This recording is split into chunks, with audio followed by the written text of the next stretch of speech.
I can't see myself going bar for bar with Drake. A Compton rapper beefing with a rapper from Toronto, Canada? The history between Kendrick Lamar Duckworth and Aubrey Drake Graham goes all the way back to 2011 when Kendrick made an appearance on Drake's second studio album, Take Care, released in November. Drake gave him a solo track titled Buried Alive Interlude.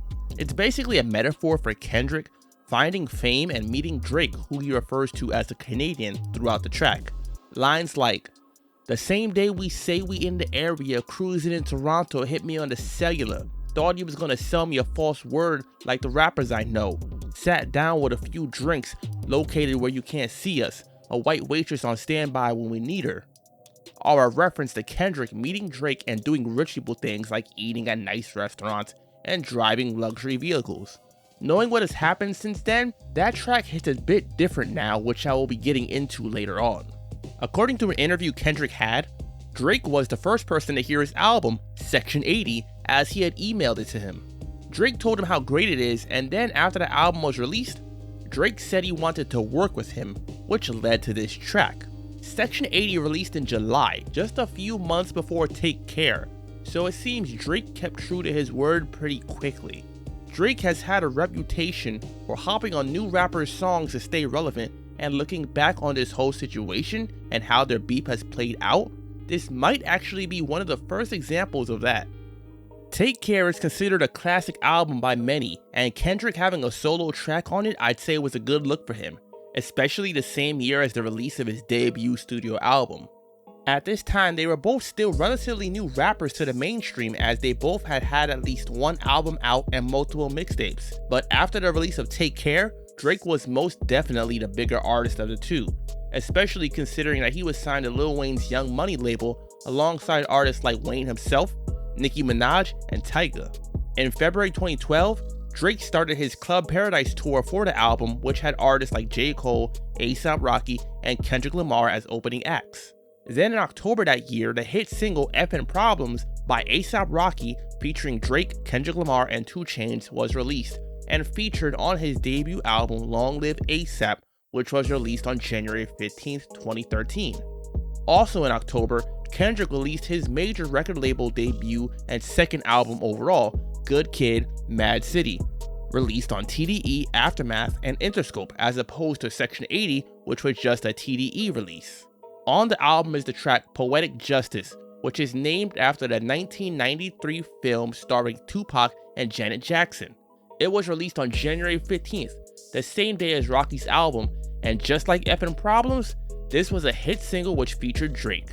The first signs of trouble came months later in August 2013 when Big Sean released the promotional single Control featuring Kendrick Lamar and Jay Electronica, which was due to be on his then upcoming second album, Hall of Fame, but was left off due to sample issues. On the track, Kendrick has the infamous verse where he called out his contemporaries with the lines, "I'm usually homeboys with the same niggas I'm rhyming with, but this is hip hop and them niggas should know what time it is," and that goes for Jermaine Cole, Big Crit, Wale, Pusha T, Meek Mills, A$AP Rocky, Drake, Big Sean, Jay Electron, Tyler, Mac Miller. I got love for all you, but I'm trying to murder you niggas. Trying to make sure your core fans never heard of you niggas. They don't want to hear not one more noun or verb from you niggas. At that time, those were some of the biggest names in rap, and due to those lines, hip hop was in an uproar with several rappers responding to the track by rapping over the beat to it themselves. Some rappers took offense to Kendrick's claims of being the king of New York, namely Papoose, who fired back quickly on his freestyle refuting Kendrick's claims. Cassidy, Joel Ortiz, and other rappers also responded with their own freestyles. One rapper, however, in particular was not seen responding, that being Drake, at least not on wax. Drake responded in an interview with Billboard when asked about Kendrick's verse on the song. He stated, "It just sounded like an ambitious thought to me. That's all it was.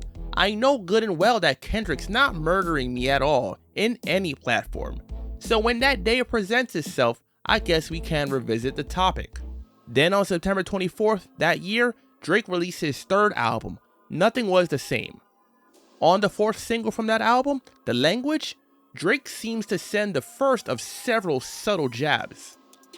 On the first verse, Drake has the lines, "I don't know why they've been lying, but your shit is not that inspiring. Bank account statement just look like I'm ready for early retirement. Fuck any nigga that's talking that shit just to get a reaction. Fuck going platinum. I look at my wrist and it's already platinum. I am the kid with the motor mouth. I am the one you should worry about. I don't know who you're referring to. Who is this nigga you heard about? Someone just talking that bullshit, man. Someone just gave you the runaround." Basically, Drake brushing off Kendrick's boast with his own braggadocious lines about being rich. Birdman, who was featured on the outro of the track, was asked about the verse in an interview and stated that it wasn't about Kendrick, however.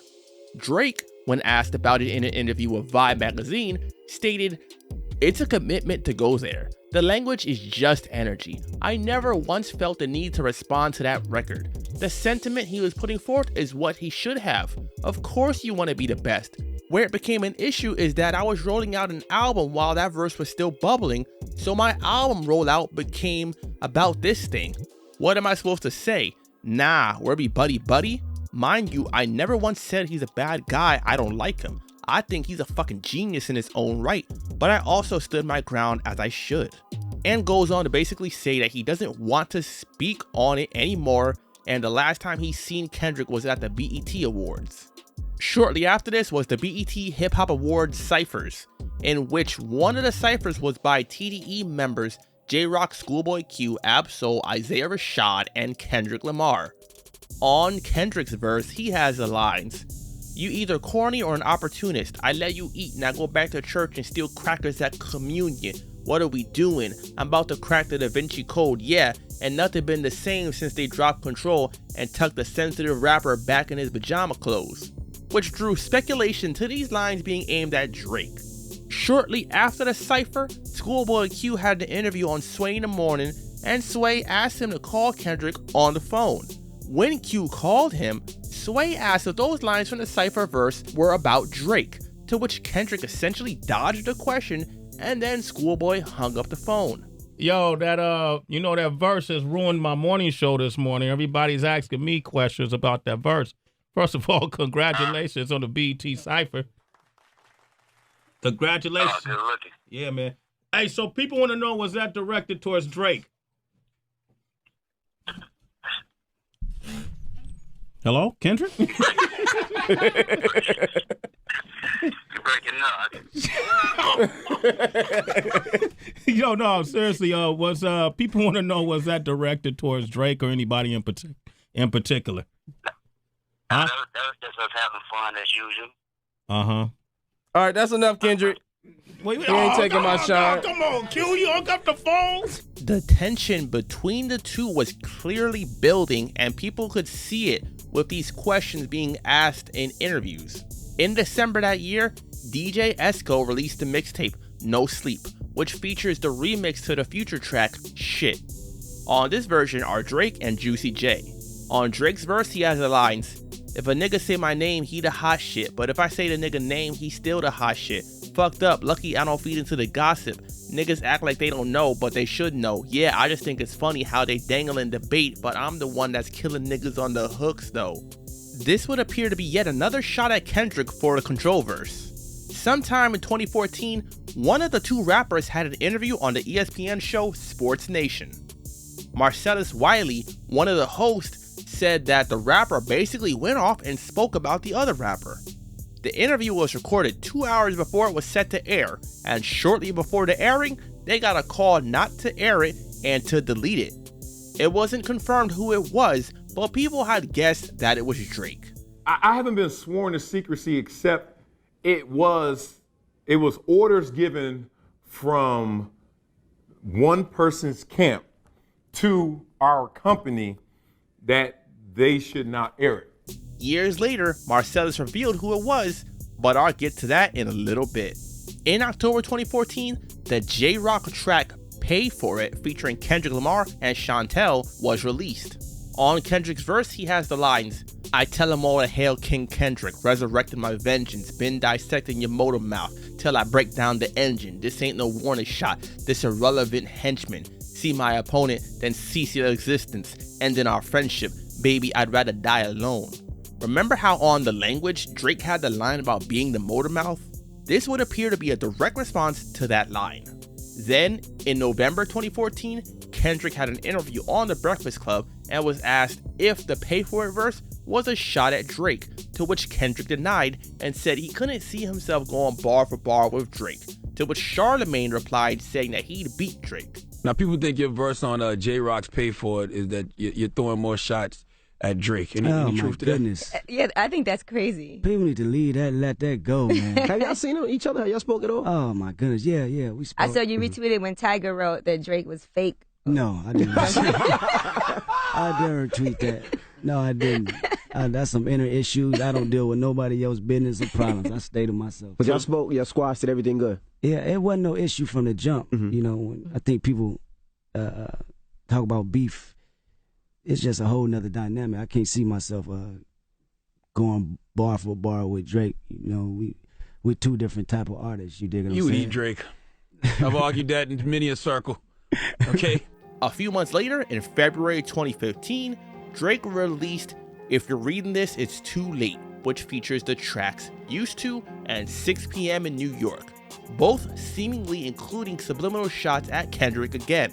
On Used To, which features Lil Wayne, Drake has the lines, "They gonna say your name on them airwaves, they gonna hit you up right after like it's only rap." This can be considered to be a subliminal shot at Kendrick in response to the Control track and BET Cypher verse, as since then people asked Kendrick on interviews if he has beef with Drake, but he denies it. 6 p.m. in New York is known to be a track where Drake disses Tyga, but there were some lines that could be directed at Kendrick as well, considering the tension between the two. Those lines being, "Oh please, take it easy, where's the love and the peace? Why you rapping like you come from the streets? I got a backyard where money seems to come from the trees, and I'm never ever scared to get some blood on my leaves. Phantom sliding like the shit just hit a puddle of grease. I cooked the beef well done on the double with cheese. Special order for anybody that's coming for me." Kendrick is known for being a pretty peaceful person and rapping about the street life, but making it quite clear that he was not a street person like that himself. Also, the line about a backyard where money seems to come from trees can be seen as a reference to the track Money Trees, which is a song from Good Kid, Mad City. The line afterwards about blood on the leaves, however, appears to be a reference to Ye, as he has a track titled Blood on the Leaves from his 2013 album Yeezus. Then in March that year, Kendrick released his third album, To Pimp a Butterfly. On that album is the track King Kunta, which was released as a single from the album. On the first verse, Kendrick has the lines, "I could dig rapping, but a rapper with a ghostwriter, what the fuck happened? I swore I wouldn't tell, but most of y'all sharing bars like you got the bottom bunk in a two-man cell." This is supposedly a shot at Drake, as not long after this album released, Meek Mill would begin beefing with Drake because he outed Drake for having a ghostwriter for some of his verses. I covered that beef as well, so check it out if you haven't yet. Then in August that year, Dr. Dre released his third album, Compton. On the album is the track Deep Water, which features Kendrick Lamar, Anderson .Paak, and Justice. Kendrick starts his verse off with the lines, "Motherfucker know I started from the bottom, vodka baby bottle mixing that with Similac, my mama knew I had a problem." This appears to be a reference to Drake, as Started from the Bottom is a hit single from Nothing Was the Same. Also on Compton is the track Dark Side/Gone, which features King Mez, Marsha Ambrosius, and Kendrick Lamar.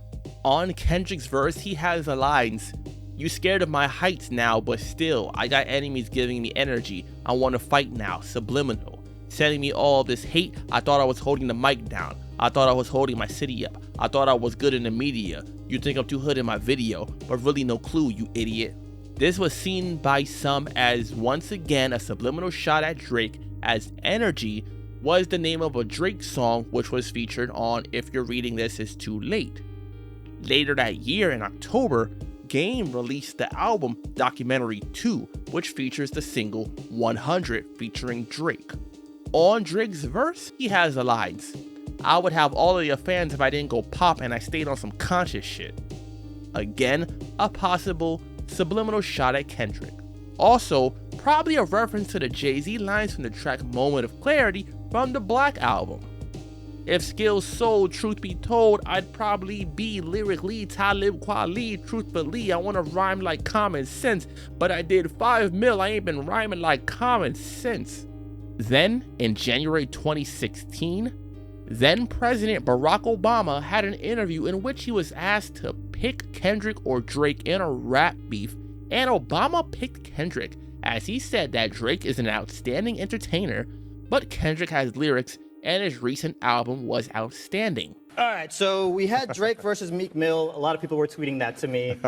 We kind of know the outcome of that, but if Drake and Kendrick Lamar got in a rap battle, who do you think would win? You got to go with Kendrick. I'm just saying.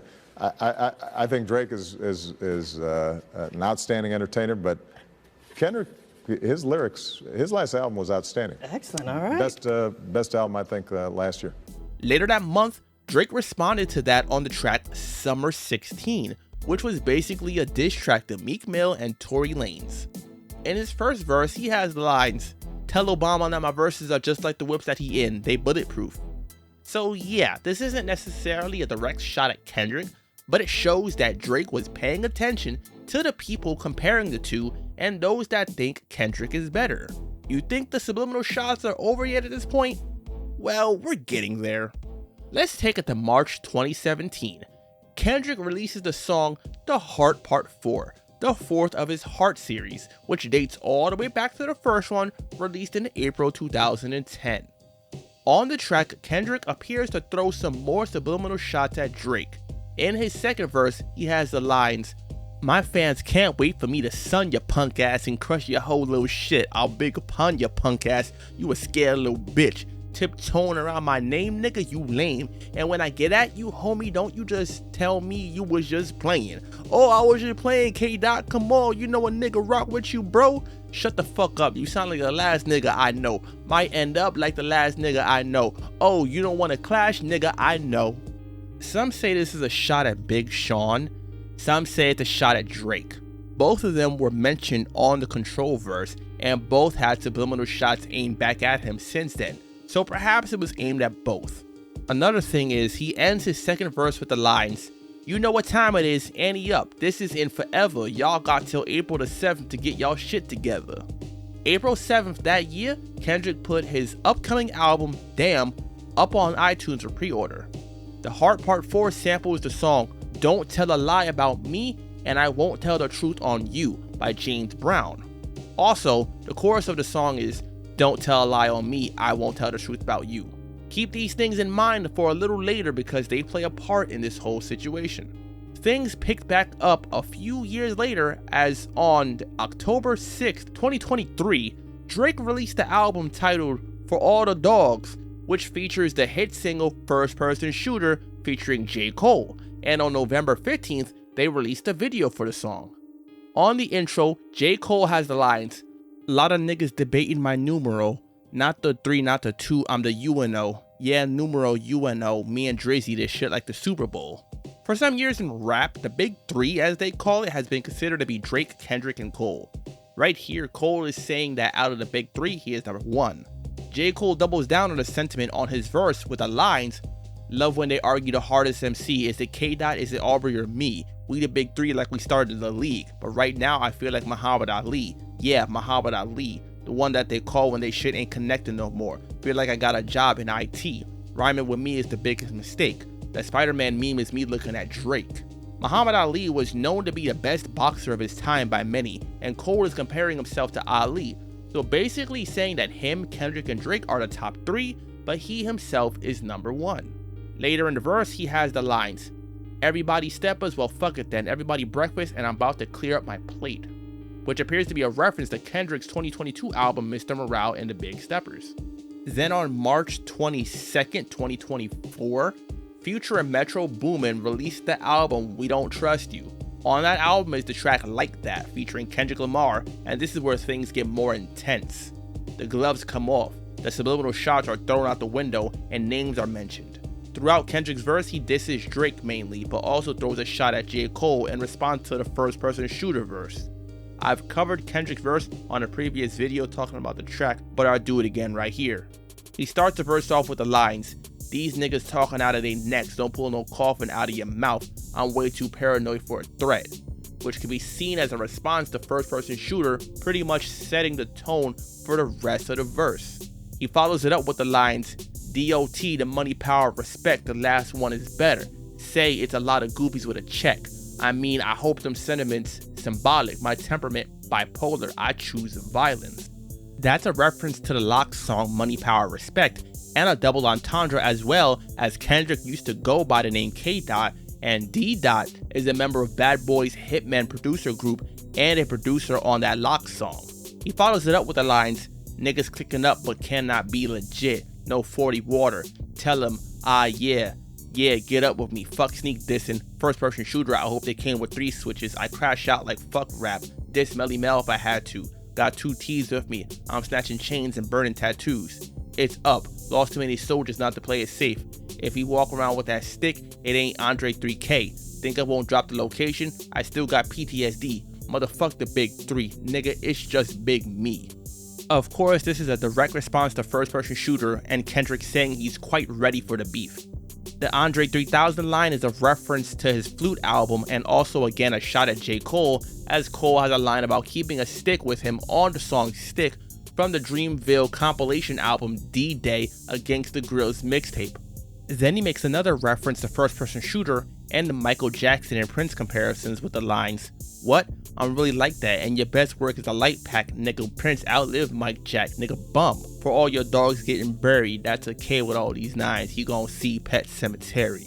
Drake made a comparison to Michael Jackson on first person shooter because he was about to pass one of his records, and Pet Cemetery is a film and double entendre referencing Drake's album For All the Dogs.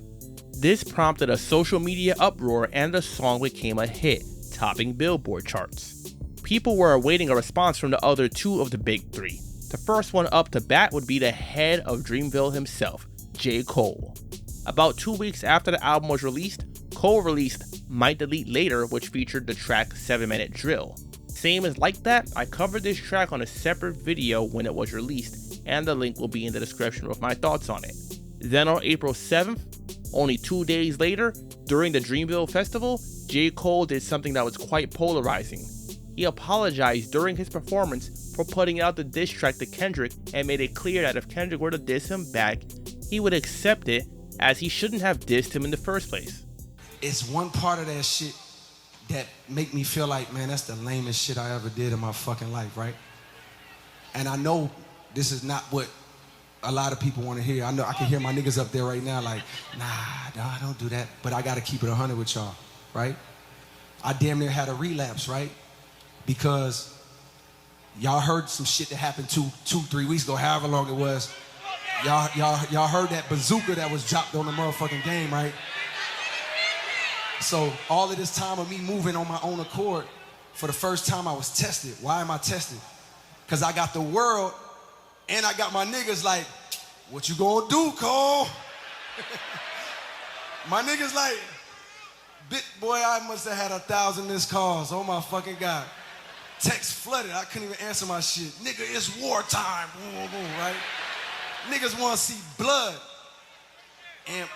And I was conflicted because, one, I know my heart, you know what I mean? And like, I know how I feel about my peers, these 2 niggas that I just been blessed to even stand beside in this game, let alone chase their greatness, right?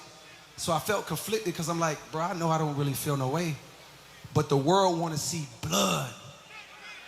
I don't know if y'all can feel that, but the world want to see blood. So I say all of that to say, in my spirit of trying to like get this music out, I ain't gonna lie to y'all, I moved in a way that I feel spiritually feel bad on me. Like I try to like jab my nigga back and I try to keep it friendly, but at the end of the day, when I listen to it and when it comes out and I see the talk, that shit don't sit right with my spirit. That shit make me feel, that shit disrupts my fucking peace. So what I wanna say right here tonight is, in the midst of me doing that and in that shit, trying to find a little angle and downplay this nigga's fucking catalog and his greatness, I want to say right now tonight, how many people think Kendrick Lamar is one of the greatest motherfuckers to ever touch a fucking microphone? Dreamville, y'all love Kendrick Lamar, correct? As do I. So I just want to come up here and be like, publicly be like, bruh, that was the lamest, like, goofiest shit. And I say all that to say, it made me feel like 10 years ago when I was moving incorrectly. And I pray that God align me back up on my purpose and on my path. You know what I mean? I pray that my nigga really didn't feel no way. And if he did, my nigga, I got my chin out. Take your best shot. I'm gonna take that shit on the chin, boy. Do what you do. Many people saw this as something that has no place in hip-hop, but some saw it as mature and quite characteristic of J. Cole. In what seems to be a crazy coincidence, this is 7 years from the date Kendrick said in the Hard 4. Remember, as I mentioned earlier, Kendrick mentioned April 7th on that song. Personally, I can see it from both angles, but what came to happen between Kendrick and Drake shortly afterwards had many people change their opinion on the J. Cole apology. As Drake was still on tour, he didn't put out a track in response to Like That, but he made a comment during one of his shows that made it quite clear that he heard the track and many expected a response to be on the way. A lot of people ask me how I'm feeling. I'm gonna let you know how I'm feeling. And listen, the way I'm feeling is the same way I want you to walk out of here feeling tonight about yourself.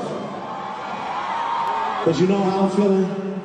I got my head up high, my back straight, I'm 10 toes down in Florida or anywhere else I go, and I know that no matter what, it's not a on this earth that can ever me in my life. And that's how I want you to walk out of here tonight. Remember when I said earlier that Marcellus Wiley admitted later on which of the two rappers had the interview that they destroyed? Around this time, Marcellus had another interview on Vlad TV and confirmed that it was indeed Drake, like many had speculated. There was a situation with you a while ago where either Drake or Kendrick went on your show and let the other person have it. Yeah. I've been trying to pry this information out of you for years. I can tell you now, shit. You can tell me now? Yeah. Let's go. Let's go. Vlad TV exclusive. Okay, let's go. Let's go. All right. Let me preface it by saying I wish I had the words in detail. Like, I wish I had the transcript, like, memorized. Okay. I wish I had the recall for the words that Drake said. So it was Drake? Oh, yeah, it was Drake. On April 12th, Metro Boomin and Future released the album We Still Don't Trust You, which is their follow-up to their first album, and it features the track Show of Hands, featuring A$AP Rocky, who on his verse took shots at Drake as well. On April 13th, that response came in the form of a leaked diss track. I've covered this one as well on the channel in a previous video, so yet again, check out that one to see my initial response to it. The song at the time was titled Drop and Give Me 50, and was getting a mixed reaction from listeners, as some felt that the track might be AI as it wasn't released officially by Drake. Throughout the track, Drake takes aim at several people, including Kendrick, Rick Ross, and The Weeknd, among others. He seemingly sends a shot at Ross because Ross unfollowed him on IG after Metro and Future dropped their album, and he was also posted up on IG listening to Like That. This is also where the viral line, "Metro shut your hoe ass up and make some drums, nigga," comes from. Rick Ross responded to the track on April 15th with his own track titled Champagne Moments. Ross disses Drake throughout the track, calling him white boy and hitting him with plastic surgery accusations for his nose and abs. After this, Ross would go on social media and continue to clown Drake, and they had the whole beef over mansions. Yeah, rich people stuff. Then on April 19th, Drake officially released the track and it was given the name Push Ups. On the official version, there's a DJ Who Kid drop at the beginning. The beat is slightly changed and the sample from Junior Mafia's Get Money track is removed. On the leaked version, Drake has an extra 8 bars or so after his second verse, but on the official version that is replaced with a sample from a DJ Academics live stream, and then the intro to the next diss track that Drake would release, which I'll be getting to in a little bit.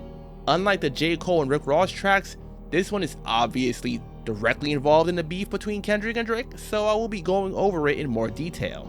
First of all, the title is a reference to a video of Kendrick doing push-ups that was posted online a while back. Also, the artwork for the song is an image of a shoe size label, specifically a US size 7. On the song, Drake rebuffs Kendrick's line from Like That about snatching chains with the lines, "You won't ever take no chain off of us, how the fuck you big stepping with a size 7 men's on?" A slight jab at Kendrick for his height and allegedly small shoe size. Drake follows it up with an allegation about Kendrick's record label dealings with the lines, "Extortion baby, whole career you been shook up cause Top told you drop and give him 50 like some push-ups. Huh, your last one bricked, you really not on shit, they make excuses for you cause they hate to see me lit, pull your contract cause you gotta see the split, the way you doing splits bitch your pants might rip, you better do that motherfucking show inside the biddy, Maroon 5 need a verse, you better make it witty, then we need a verse for the Swifties, Top say drop, you better drop and give him 50. Here, Drake alleges that Kendrick has a 50-50 split with TDE when he drops music, also insinuating that the reason Kendrick did features with artists like Taylor Swift is because his record label made him do it to make more money. This is a similar approach that Eazy-E had on one of my favorite diss tracks of all time, Real Motherfucking G's, with the classic lines, "And at Death Row I hear you getting treated like boot camp, gotta follow your sergeant's directions or get your ass popped with the Smith & Wesson," taking aim at Dre's record label deal. Like I mentioned earlier, Drake also sends shots at Ross, Weeknd, Metro, and others on the track, but he's definitely mainly aiming at Kendrick. He makes it quite clear that this beef with Kendrick isn't new and it's been going on for a while with the lines, "And that fucking song y'all got did not start the beef with us. This shit been brewing in a pot, now I'm heating up. I don't care what Cole think, that Dot shit was weak as fuck." This of course confirmed to everyone that didn't know yet that there was definitely tension and the two clearly didn't like each other too much for some years now. He also shows his disagreement with J. Cole apologizing to Kendrick, and Cole definitely catches a few strays throughout these tracks and a lot of slander online because of it. On the leaked version of the song, Drake finishes his verse with the lines, "Teaming up with all of y'all falling like some dominoes, bros turning to hoes, dog, like I ain't got enough of those. I can't wait to see how far you niggas get to reaching now. This the closest thing you niggas getting to a feature now. Backpedal gang cause a few of y'all been reaching now. Y'all drew the line, what the fuck we gotta speak about? Get your fucking head tapped, you niggas get to peeking now. You had a song for 4 years, drop that shit and shut your mouth." These lines imply that someone, most likely Kendrick, had a diss track aimed at Drake for 4 years that they hadn't released, which once again confirms that this beef is anything but new. Also, Drake insinuates that some people from the other side have been reaching out trying to squash the beef, but he makes it quite clear that he's not having it. The reason why he removed these lines from the official version is unknown to me. Overall, I like Push-Ups as a track personally. He had some clever lines, the beat was hitting, and he took aim back at several people. He confirmed the beef on his side and brought up something that we didn't necessarily know, the contractual issues that Kendrick had with TDE, although that hasn't been confirmed yet. Also on the 19th, he released another track, Tailor-Made Freestyle, perhaps in an attempt to back-to-back Kendrick like he did Meek Mill. This didn't go as well for him, however. On Tailor-Made Freestyle, Drake raps using AI in the form of Tupac for the first verse, then Snoop Dogg for the second, and uses his own voice for the third verse. Kendrick being a West Coast rapper, Tupac and Snoop are probably two of his favorite rappers, so the track comes across as a way to mock the so-called new king of West Coast rap. In fact, Kendrick confirmed this in an interview he had when asked about his top 5 favorite rappers. You know what I'm saying? But do you have a top 5? Top 5? Dead or alive? Ooh. Yeah, I got a top 5. Let me see. Give me J. Mm-hmm. I gotta write it so it can look right. Mm-hmm. This in any order too. Give me M. Mm-hmm. Give me Pac. Give me Big. Yeah, and give me Snoop. On Tupac's verse, he basically gives Kendrick advice on how to respond to Drake, which once again is mocking Kendrick as if he needs help on what to say in a diss track towards Drake. On both Tupac and Snoop's verses, he makes a reference to the House of Blues, which is the venue where Tupac, Snoop, and their crews performed at back in July 1996, just 2 months before Tupac's death. And it's also where Snoop Dogg, along with several other West Coast rappers, including The Game, passed the torch of West Coast rap to Kendrick. On the third verse, Drake has the lines, The first one really took me an hour or two. The next one is really about to bring out the coward in you, but now we gotta wait a fucking week cause Taylor Swift is your new top, and if you about to drop, she gotta approve. This girl really about to make you act like you not in a feud. She tailor-made your schedule with Ant, you out of the loop. This is a reference to the fact that Taylor Swift released her new album, The Tortured Poets Department, on April 19th as well, and how Kendrick won't drop a diss track because Taylor Swift is of course dominating the charts and he doesn't want to be overshadowed by her.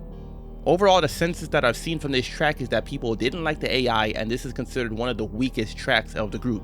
My thoughts on it are pretty much that, as I'm not a fan of all the stuff going on with AI myself and I didn't like the usage of the Tupac AI, especially given he's not even here to speak on it. As far as disrespectful though, I will give Drake credit for using their voices to diss Kendrick and also find it a bit creative, but that's it really. Out of the diss tracks, this is the one I just don't find myself going back to at all. Drake wound up taking the track down on April 26th, whether due to the social media backlash or legal issues. Kendrick responded to the diss track on April 30th with the track Euphoria. Let's begin with the title and artwork.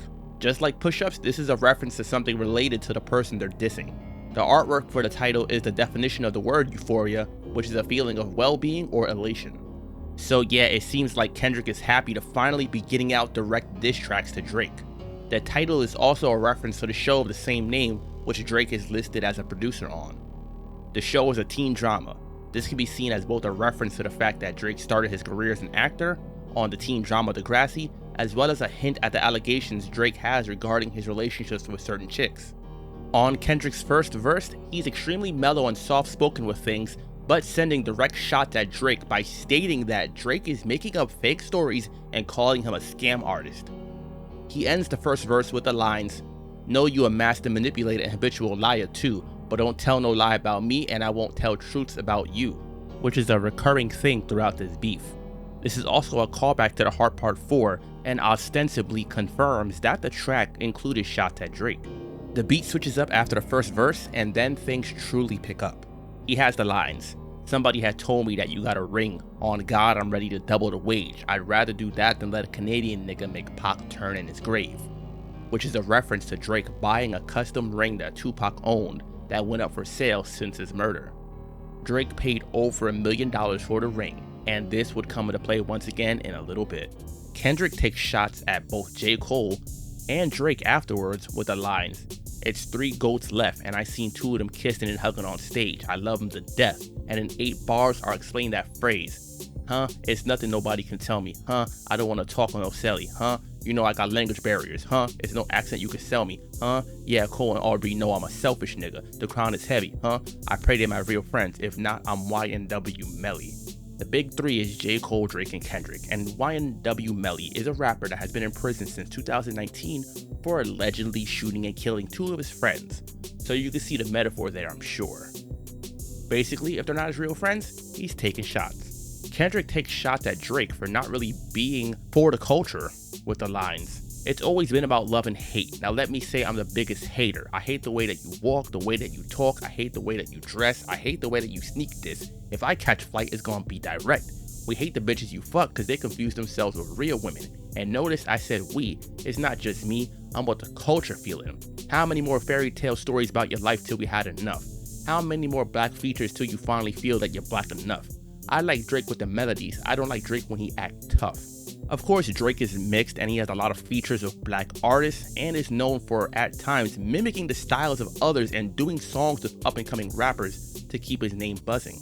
Kendrick makes it very clear his dislike for Drake, which just comes across as simple yet humorous. After the second verse, the beat switches yet again. On the third verse, Kendrick responds directly to the extortion lines from Push-Ups with the line, "Hey top dog, who the fuck they think they playing with? Extortion my middle name as soon as you jump off that plane, bitch."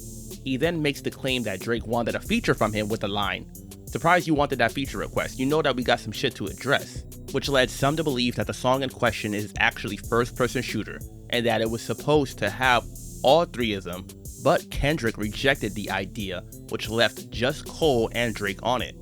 This would make sense a bit as they make references to the big 3 and Cole even names all 3 of them, which Kendrick probably would have wound up doing if he were to be on the track as well.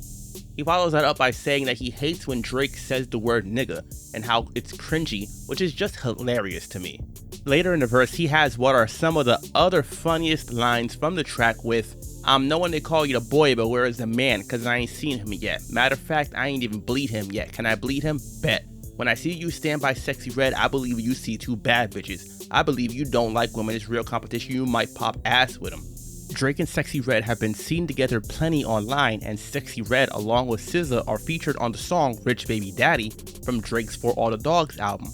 He claims that Drake filed a cease and desist on Like That and makes a reference to Drake's back-to-back with the lines, try cease and desist on the Like That record? Ho, what? You ain't like that record? Back-to-back, I like that record. I'ma get back to that for the record. Basically implying that he's gonna back-to-back Drake. He then disses Drake for his parenting skills or lack of them with the lines, why would I call around trying to get dirt on niggas? Y'all think all my life is rap? That's whole shit. I got a son to raise. But I can see you don't know nothing about that. Waking him up, know nothing about that. Then telling him to pray, know nothing about that. Then giving him tools to walk through life like day to day, know nothing about that. Teaching him morals, integrity, discipline. Listen, man, you don't know nothing about that. Speaking the truth and considering what God's considering, you don't know nothing about that. Kendrick then has a line talking about New Ho King, which is a restaurant in Toronto, which is something that comes into play once again in a little bit. He ends the verse with the lines, if you take it there, I'm taking it further. Psst, that's something you don't want to do. He ends the song singing the line, we don't want to hear you say nigga no more, which is once again a reference to Drake being mixed and raised by his Jewish side rather than his black side and not really being a part of the culture like that, as earlier in the song, he states that Drake saying nigga is cringeworthy. You didn't have a bar mitzvah. Come on, are you serious? You had a, hold on ladies and gentlemen, just tell, you don't understand how big you're about to be in the Jew world right now. You don't understand how big. Yo, First of all, I live in an all-Jewish area, so where is that? Forest Hill. Okay. I went to a predominantly Jewish school growing up. I definitely had a bar mitzvah in an Italian restaurant, mind you. My lord. Yeah. A nice Italian restaurant? A very nice Italian restaurant. The song of the night was Backstreet Boys, I Want It That Way. You are younger than me. I forget about that. Yeah. And yeah, man, I was in there. I was in synagogue. I had my yarmulke on. Hebrew school, the whole nine. You did no Hebrew school? I didn't. I cheated. I didn't really. So you just did that? No. Your parents are nice. Yeah. So they let you do the bar mitzvah without having to do the fucking Hebrew school. Mm-hmm. So your mom's Jewish. My mother is Jewish, and you know we have great Jewish dinners like Rosh Hashanah and Yom Kippur. First text message you ever sent me. Good Shabbos. Yep. Good Shabbos. He kept it real. Yep. Have you gotten approached yet by like the Jewish media yet? No, I haven't gotten approached by the Jewish media, but somebody today, who I won't mention, was like, you know how big you're gonna be? And I was like, wait, was that me 5 minutes ago? I remember saying that. Somebody's like, you know how big you're gonna be? And he's like, this has never happened before. It's like every Jew is going to just like really embrace. Well, here's the thing. There are Jews like my dad who like cling to like the biggest reaches. Yeah. Like, you know who's Jewish? Matt Damon. I'm like, no, he's not, Dad. He's definitely not Jewish. And like people reach, and the fact that you actually identify, that's gonna be big. Yeah. Euphoria is one of the longest diss tracks in the beef, and there's a lot to break down with it. 3 days later, on May 3rd, Kendrick kept true to his word and pulled a back-to-back on Drake. He released the track 616 in LA, which is a reference to the Drake timestamp songs, as some people call them, like 4 p.m. in Calabasas or 9 a.m. in Dallas. 616 can also be a reference to a few other things. For one, June 16th is Tupac's birthday, and in 2024 it's also Father's Day, which would be relevant due to Drake's whole Tupac AI verse and Kendrick dissing Drake for his parenting on Euphoria. Also, according to a XXL interview that Kendrick had when he was asked about first meeting with Drake, he stated that it was on June 16th when he had his first ever show in Toronto. So this would be yet another meaning behind the title. The artwork, once again, is another puzzle for the internet to figure out. It's a picture of a single Maybach glove.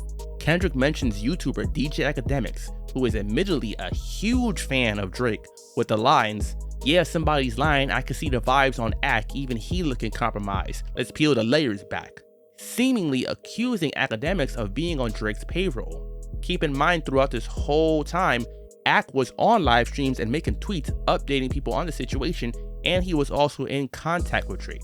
He then takes aim at the loyalty of Drake's OVO crew with the lines, are you finally ready to play Have You Ever?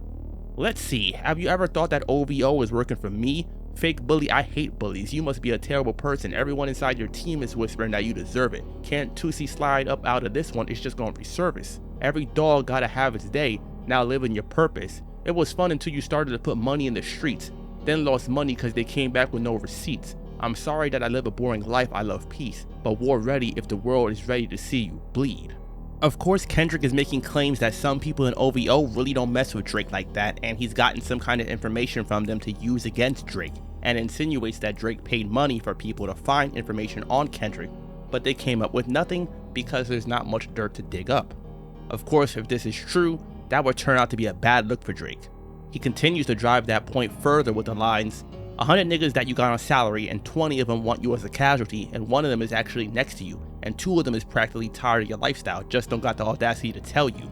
We know some of the people closest to Drake are 40, Oliver, and Chubbs, or at least it would appear to be, as those are some of the people he mentions the most in his songs. So Kendrick insinuates that probably one of those people doesn't really like Drake as much as it would seem, and they're just there for the pay. Once again, a pretty heavy blow if true. This also is a callback to when Pusha T revealed that it was 40 who spilled the information about Drake having a child, as he allegedly told a woman who then told Push. The information came from 40. It didn't come from Kanye. At all. Okay. 40 is sleeping with a woman who begins to, he talks to her daily, 5-6 hours a day. Oh, she must have a great personality. Yeah, bruh. Come on. Listen, talks to a woman 5-6 hours a day, provides opportunity for her. Provides opportunity for He's a great guy. and ultimately speaks about how he's disgruntled about certain things, notoriety and things involving Drake and his career, so on and so forth. To this young lady. Yes. With that also came the fact that Drake has a child. With that also came the trip that everybody took to go see the child and bring them gifts and all of this information. He then ends the song with the lines, "It's time that you look around on who's around you. Before you figure out that you're not alone, ask what would Mike do?" This would appear to have multiple meanings. The Mike in question is assumed to be Michael Jackson, as they have been compared to Michael Jackson and Prince, who were rivals at one point and 2 of the biggest musicians of their time. Also, Michael Jackson has a song called "You Are Not Alone," which was written and produced by R. Kelly. So this could be seen as Kendrick saying that Drake needs a writer, just like Michael had for one of his hit songs. Also, "You Are Not Alone" was the last #1 song that Michael Jackson got as well, which might be yet another shot at Drake. On the night of the 3rd, Drake released the track Family Matters in response to the Kendrick track, and goes on to diss Rick Ross and Metro Boomin again, among others. Leading up to Family Matters, however, he released a snippet using the instrumental from Buried Alive, the track from Take Care, the song that pretty much started all of this. This snippet though is one of my favorite parts of the beef. Drake uses the same cadence Kendrick used on the song, and this is Kendrick calling him jealous and reminding Kendrick that Drake is the one that took him and A$AP Rocky on tour with him as he was the headliner.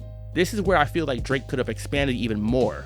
Things like how he essentially helped Kendrick get to where he's at by giving him a whole track on what is considered one of his best albums, and then featuring on what is considered by many to be one of Kendrick's best albums, and even bringing Kendrick on tour.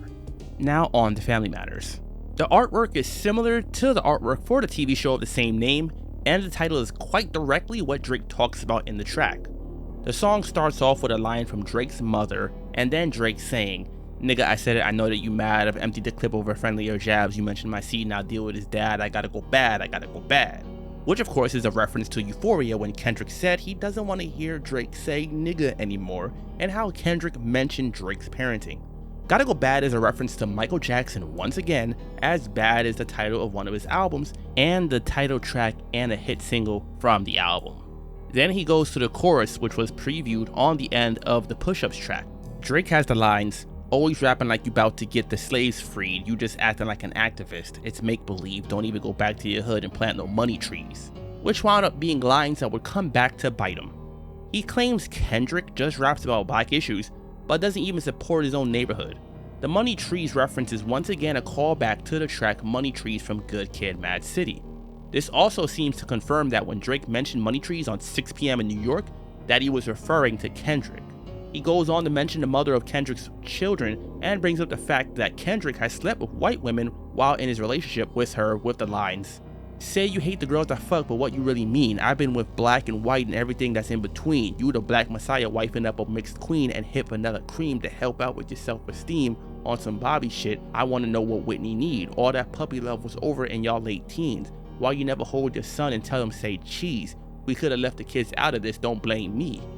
Kendrick admitted to this on his album Mr. Morale and the Big Steppers, so it doesn't come across as hard-hitting of a line as it would be if Drake was the one to reveal this information himself. Calling out Whitney for being mixed as well appears to be an attempt to call out the hypocrisy in Kendrick talking about Drake being mixed.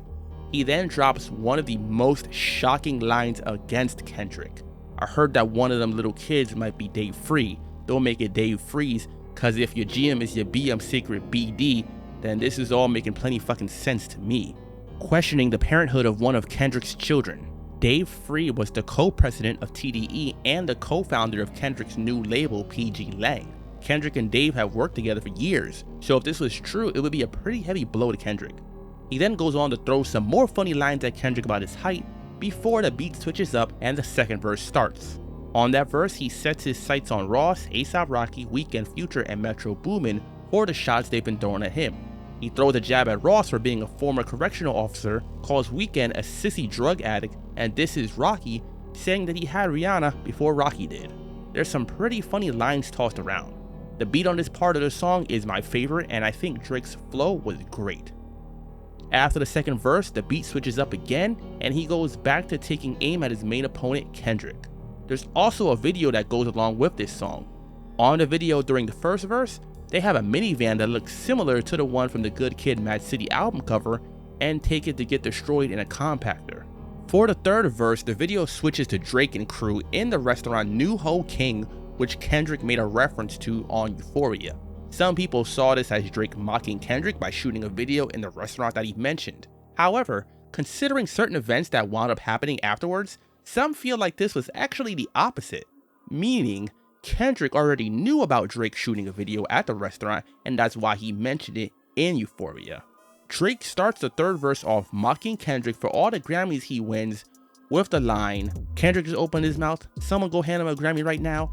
Kendrick has 17 Grammys at this time and Drake has 5, so it comes off a bit funny but also with a hint of jealousy perhaps. Later in the verse he has the line, "Your daddy got robbed by Top, you Stunna and Wayne like father like son," which is a reference to the song Duckworth from Kendrick's album Damn, where he raps about how his father was actually robbed by Top Dawg years ago, and Drake is implying that Top Dawg is now robbing Kendrick, albeit not physically but in a business sense now.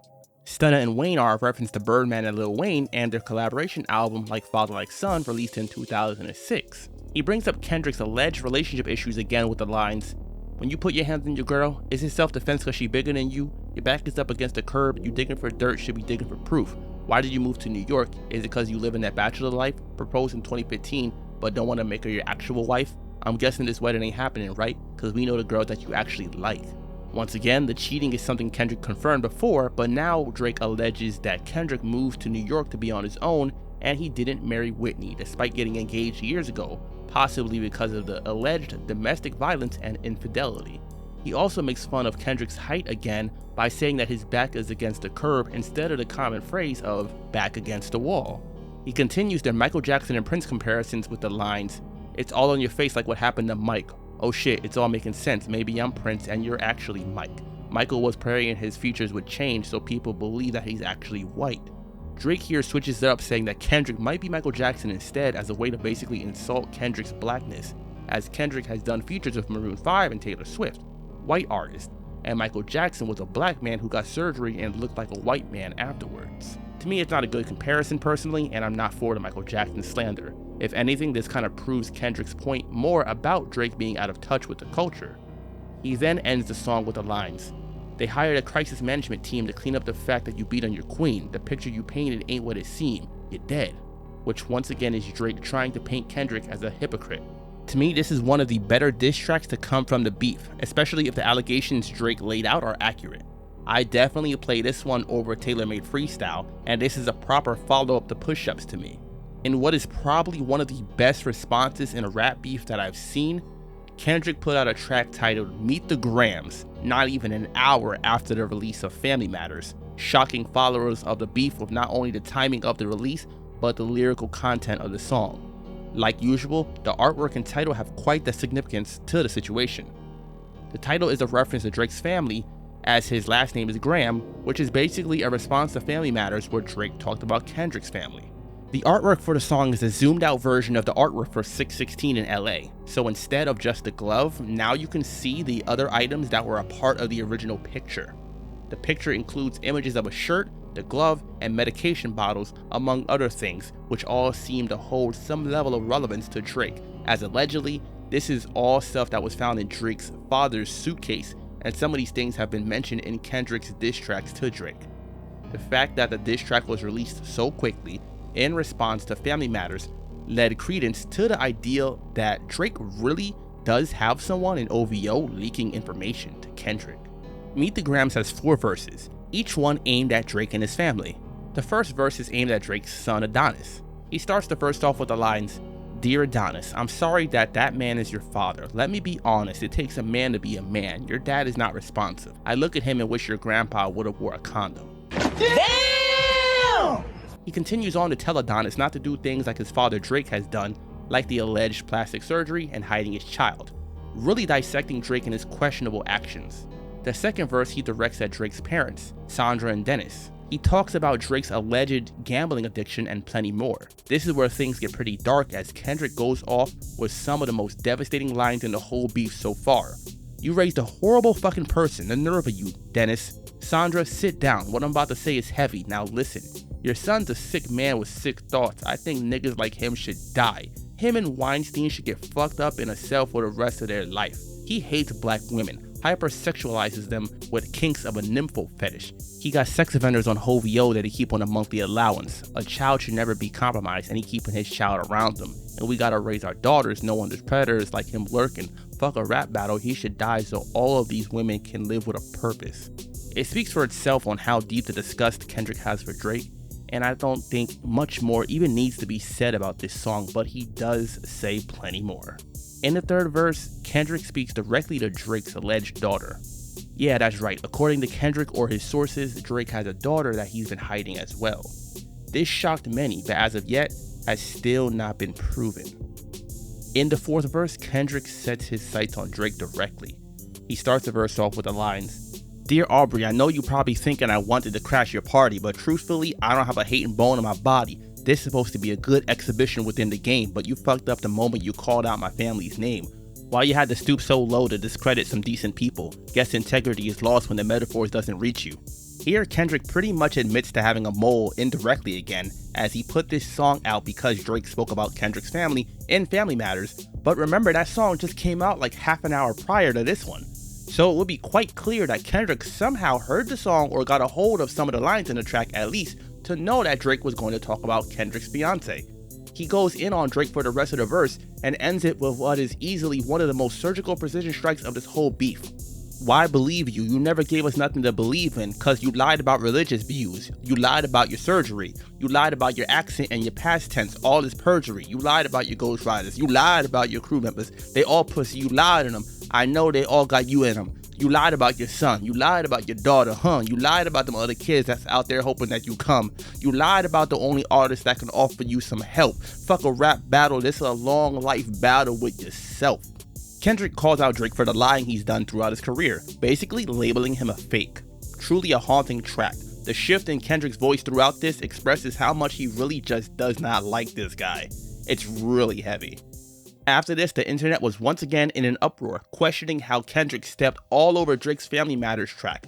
Personally, I got the feeling from these Kendrick tracks so far that he studied the people before him that had rap beef with Drake and learned from what they did to better secure a victory and drive the nail in the coffin of his alleged fake persona. Remember before this, he had beef with Meek Mill, then Joe Budden, and then Pusha T. Each of them brought their own thing to the table. Meek called out Drake for ghostwriting, and that tarnished his image a bit. Joe simply out-rapped Drake and hammered him with 4 diss tracks back to back, which Drake had not bothered to respond to as he was the much bigger artist compared to Joe, and Joe wound up retiring from rap shortly afterwards anyway to focus on his podcast. Lastly, Pusha T outed Drake for having a son that he was hiding, once again calling his image into question. The next day, May 4th, Kendrick released the track Not Like Us. Clearly, he wasn't ready to let Drake off the hook just yet. On this DJ Mustard produced track, he goes further into the accusations of Drake and OVO being involved in sex trafficking. The artwork for the song is a Google Maps image of one of Drake's mansions, and it has a bunch of red markers on it which alludes to the allegations against Drake and crew. He even takes it a step further against Drake, as in the first verse he has the lines, "Say Drake, I hear you like I'm young. You better not ever go to cell block 1. To any bitch that talk to him and they in love, just make sure you hide your little sister from him." He then ends the verse with the lines, "Why you trolling like a bitch? Ain't you tired? Trying to strike a chord and it's probably A minor." That very last line really struck a chord with many people as it went viral and is one of the most quotable lines from this whole beef. He starts the second verse off bringing up Tupac with the lines, "You think the Bay gon' let you disrespect Pac, nigga? I think that Oakland show gon' be your last stop, nigga." Of course, Tupac was known for representing Oakland as he spent time there when he was a part of the Oakland-based group Digital Underground and lived in the Bay Area for some time. Later on in the verse, he insinuates that he has 10 diss tracks in total for Drake with the lines, "How many stocks do I really have in stock? 1, 2, 3, 4, 5 plus 5. This track being the 4th one, 5th if you count like that." On the 3rd verse, Kendrick responds to the line from Drake on Family Matters about Kendrick rapping like he's about to free the slaves. He makes a comparison of people using black labor in Atlanta to build trains and railroads to Drake using artists from Atlanta to gain popularity and make money. He mentions Atlanta artists like 2 Chainz, who was also on A$AP Rocky's Effin' Problems track alongside Drake and Kendrick, and other tracks, as well as 21 Savage, who Drake released the album titled Her Loss in 2022 with, and other Atlanta artists that Drake has worked with to show how much Drake seems to use certain artists for popularity. Since the release of the song, it has become a hit, topping the Billboard charts and getting radio and club play. The very next day, May 5th, Drake responded to the tracks with the song The Heart Part 6, which was a quick response and title-wise a good idea as he stepped on Kendrick's Heart series, as 6 would be the next one in the series since he put out The Heart Part 5 in 2022. Kendrick doing that with the Timestamp series isn't as effective, as that series isn't sequential like The Heart is. The funny thing about Drake using this title, however, is that BZ430 from Dead End Hip Hop, one of my favorite YouTube channels, said that Drake should use that title for a diss track against Kendrick while they were discussing the beef on a live stream. This song samples the song Prove It by Aretha Franklin, which is a response to the allegations Kendrick made towards him. This is probably the first rap beef I've seen where even the songs that were sampled are this relevant to the beef like this. I've said it before and I'll say it again, the beat and Drake's flow on the track is pretty good. He appears to contradict himself pretty heavily in the track though, as he has the line, "The ones that you're getting your stories from, they all clowns," which quite heavily implies that the people who gave Kendrick the information are incorrect. However, just a few lines later in the song, Drake says, "You waited for this moment, overcome with the desperation. We plotted for a week and then we fed you the information. A daughter that's 11 years old, I bet he takes it. We thought about giving a fake name or a destination, but you so thirsty you're not concerned with investigation. Instead, you in that Venice studio, it's a celebration. You gotta learn to fact check things and be less impatient. Your fans are rejoicing thinking this is my expiration. Even the picture you use, the jokes and the medication, the Maybach glove and the drug he used for less inflation. Master manipulator, you bitter in the speculation. You dumb and reactive, nigga, I'm petty with dedication." Which sounds good, sure, but like I said, it's pretty contradictory. Are the people that gave Kendrick the information clowns? If that's true, then Drake just basically called himself a clown as he claims to have been the one behind it. He doesn't do much to clear this up, and he just jumps right from this to going further into the allegations of Kendrick and Whitney's relationship issues. He makes yet another mistake here that sounds like a good diss at first. He states that the reason Kendrick is going so hard with the pedo angle is because Kendrick himself was violated as a child and that he talks about it on the song Mother I Sober from Mr. Morale and the Big Steppers. However, on that song, Kendrick actually talks about how his mother thought he was violated because she was herself, and her trauma is why she was insistent on asking Kendrick if he was, but he clearly states that he was never assaulted himself. So like I said, this is something that falls quite flat and is honestly a bit distasteful and misleading. If he didn't misrepresent or misunderstand the song, or at least changed up the lines to be a bit more accurate, it could have been much harder hitting. Drake continues on again to fall quite flat as he rebuffs Kendrick's accusations by stating that he's too famous to be a sex offender and he would have been arrested if it was true. Several social media users had a field day with the train of thought Drake used to defend himself in this song. He then appears to tap out of the beef as he has the lines, "You could drop 100 more records, I'll see you later. Yeah, maybe when you meet your maker," implying that he won't be responding to Kendrick anymore and just doesn't want anything to do with him anymore. He brings up Kendrick's supposed hypocrisy after that with the lines, "If you still bumping R. Kelly, you could thank the savior. Said if they deleted his music, then your music is going too. A hypocrite." This is a reference to the 2018 situation where Spotify removed XXXTentacion and R. Kelly's music from their playlist due to their abuse allegations, and Kendrick reacted by saying that he would pull his own music off the platform if they did that. Personally, I don't agree with the removal of their music either, as art and the artist should be separate, but this is one of the few lines that made some sense, as Kendrick was going pretty heavy against Drake for his sexual abuse allegations himself. Not to mention, Kendrick had Kodak Black, another rapper who had similar charges, contribute to multiple songs on Mr. Morale and the Big Steppers. Drake then ends the verse with the lines, "Nigga, I see you when I see you like Fantasia, and Whitney, you can hit me if you need a favor, and when I say I hit your back, it's a lot safer. I promise." Pretty funny and a good way to end the verse, but once again, Drake has this thing about mentioning people's significant others.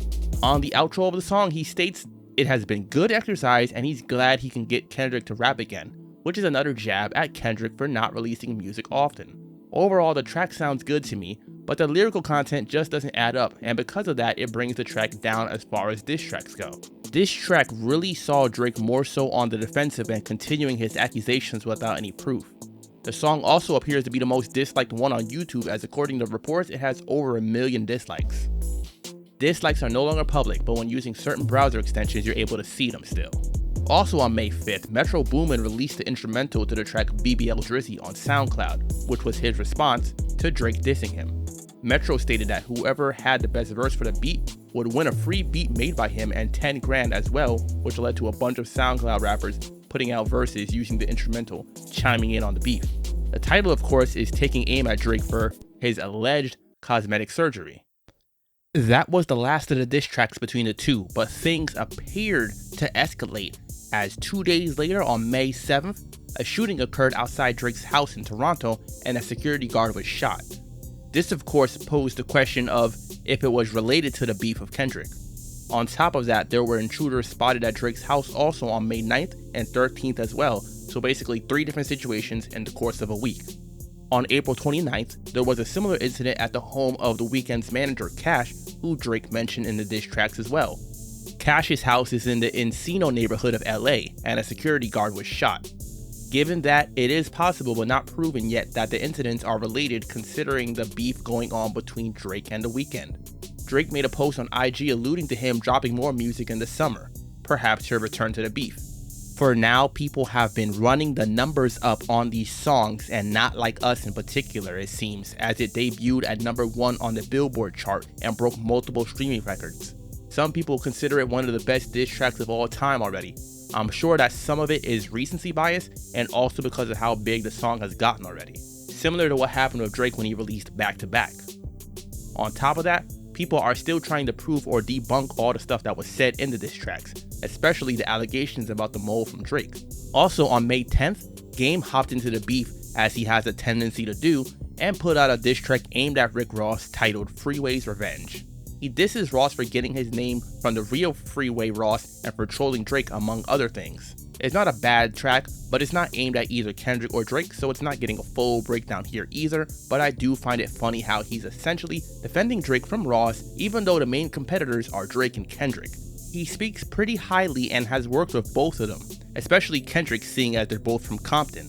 One of the most recent things to occur has been someone appearing on social media making claims that they were involved in a situation with Drake regarding a hotel in New York called The Mark, which is the hotel he stays at while in NYC. The person appears to be some kind of employee or former employee, and apparently 2 people that work at the hotel got fired due to Drake, and this is allegedly how information about Drake's belongings got leaked. Rumors are still swirling and theories and whatnot are being spread. So I guess we'll see how things play out. Hopefully things don't escalate to any further violence. That's all for now though. This was a lot of researching, typing, and speaking. If something else occurs, maybe I'll cover it in another video. You guys let me know what you think about this whole beef. What's your favorite track from it? What do you think about all the allegations? Do you think any tracks from it should be considered among the best diss tracks of all time? Let me know in the comment section below. Remember to click the thumbs up button to like the video, subscribe to the channel, follow on all platforms, join the Discord server to chill with myself and others, and consider becoming a patron to help support the channel further and unlock certain perks.